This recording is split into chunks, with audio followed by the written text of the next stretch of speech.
Some people will tell you that the word autism means alone. As a dad, you think, I think that's how it feels. It's just lonely and isolating, and we knew we needed help. CJ and I are very close friends, and we were just heartbroken over what they were going through. And I remember going to him one day and saying, I want to adopt your sons as a sparrow. Sawyer being a sparrow, it was just such an amazing, fulfilling thing to go from helping people to being the one on the receiving end, to see the kids that accepted Sawyer for who he was.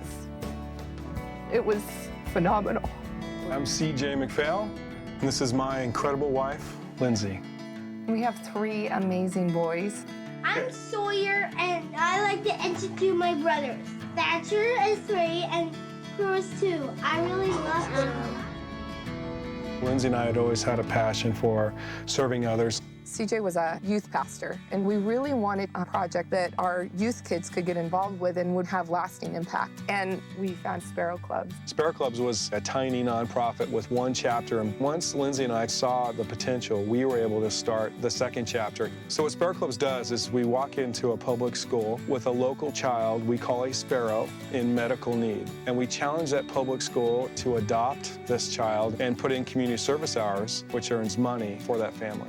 Sparrow Clubs is an amazing experience. You don't have to worry about the financial burdens that you're going through when you're trying to focus on your child getting well. We are very, very thankful for the Sparrow Club. It's a very humbling experience. After years of helping local families with kids with medical issues and disabilities, we found out that Sawyer was developmentally delayed. Sawyer began to have expressive language delay. He also began to have some social interaction issues, meltdowns. It's all signs of autism. Autism is a neurodevelopmental disorder. Their social skills are impaired. It affects their language, what they understand, their ability to focus, task completion. Sawyer was diagnosed when Lindsay was pregnant with our 3rd son, Crew. And then our middle son, Thatcher, just all of a sudden stopped talking. And that began a journey of Thatcher being diagnosed with autism. With an autism diagnosis, it's not something that can be cured. It's not something that just goes away. You kind of have to go through a mourning period of just letting go of the expectations and dreams that you have for that child, and just really learn to accept and embrace the beautiful things about him. We knew having 2 special needs kids, we were going to need a lot of extra family support. And so the adjoining property to my parents is this house. This just simply incredible property. It's insanely healing for our sons. The home itself, though, really doesn't work that well for our family. It's really blocked off. It's not open, so I can't see my boys, and that's never good. It's an early 1950s home. You can see it's dry rot throughout the whole roof. And since this is a concrete block house, there's no way to replace it without tearing down the walls in the first place. Half of the house isn't heated. These windows break off in huge pieces. There's lots and lots of dry rot and black mold. With autism, any type of allergen affects behavior, and it affects our whole family. Autism looks different in every child. Even though they're very social, they're kind of in their own realms.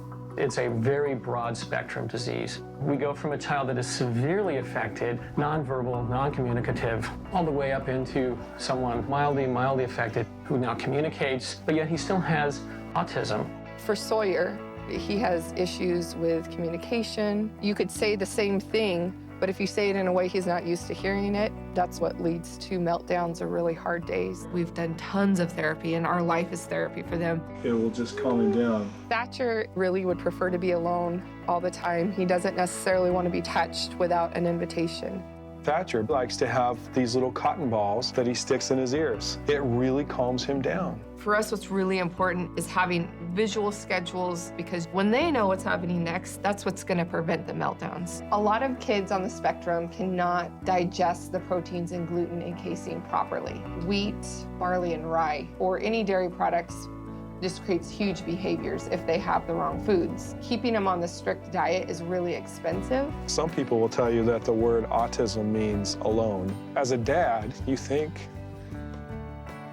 I think that's how it feels. It's just lonely and isolating, and we knew we needed help. CJ and I are very close friends, and we were just heartbroken over what they were going through. And I remember going to him one day and saying, I want to adopt your sons as a sparrow. Sawyer being a sparrow, it was just such an amazing, fulfilling thing to go from helping people to being the one on the receiving end, to see the kids that accepted Sawyer for who he was. It was phenomenal. It was one of the first steps in realizing that we have a voice. I started a blog to reach out to moms and show other people what autism is. 1 in every 89 children just here in Oregon are diagnosed with some form of autism, and nationally, it's 1 out of every 100 children. Autism is an epidemic in this country.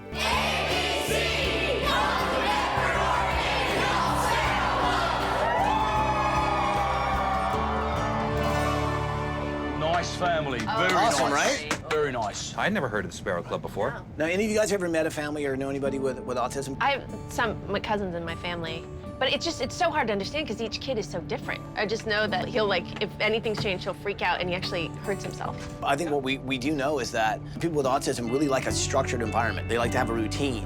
And this week, we're gonna be changing the life of this family, which means we're gonna be throwing a wrench into their routine.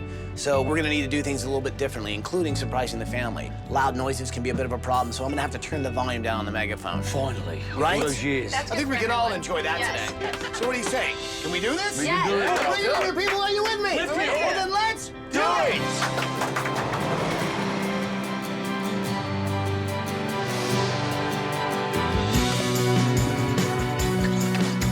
Okay, you know what? I'm not gonna use this. This is gonna be a little loud for the kids. So I think I'm gonna just knock on the door.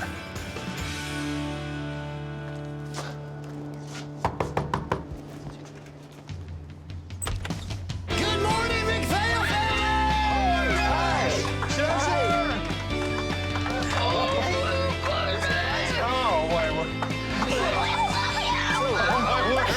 Oh my gosh, Chachi, look! Who is it? Hey! Hi there! Hey, how are you? Hi, I'm Sawyer. Wow, this is just a dream for us. I mean, not just for our family and to be able to share about autism and in our life, but we're just excited about the opportunity of what this is going to mean to, help other families in our same situation. It's just a dream. It's gonna be an awesome week. Oh my gosh, thank you.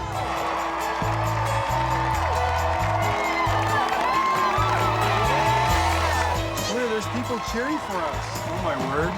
As we pulled up the driveway, the first thing that hit me was just the sound of the people cheering, and there were a lot of people. Welcome home, McPhail family! Hi there. It was the most amazing feeling of my life. I wish there was a better word than overwhelming, because it's just like this flood of emotions of joy and excitement and gratitude. I know it's not easy to raise a family dealing with autism, and I know you've had some pretty tough days. As you look around and see all this, is this one of your good days?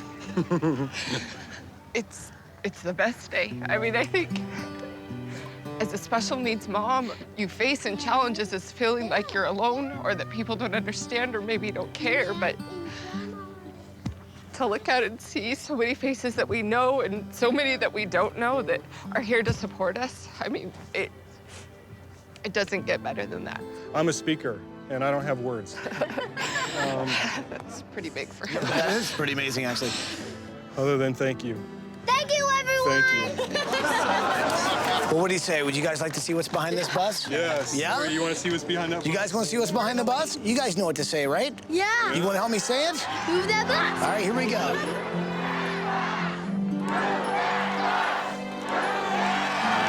You guys know what to say?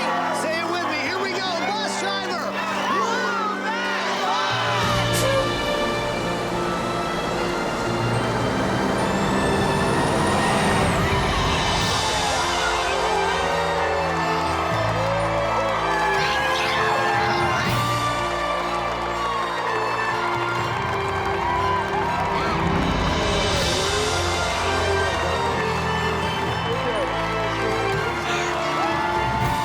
Our old house had a lot of challenges. It didn't serve our family well. It didn't serve our boys well. It felt a bit like a prison, very cold in that sense with the cinder block. Probably most poignantly, it was a danger to our boys. But this new home is going to do so much more than that. Not just with the physical home, but with the influence that the home brings.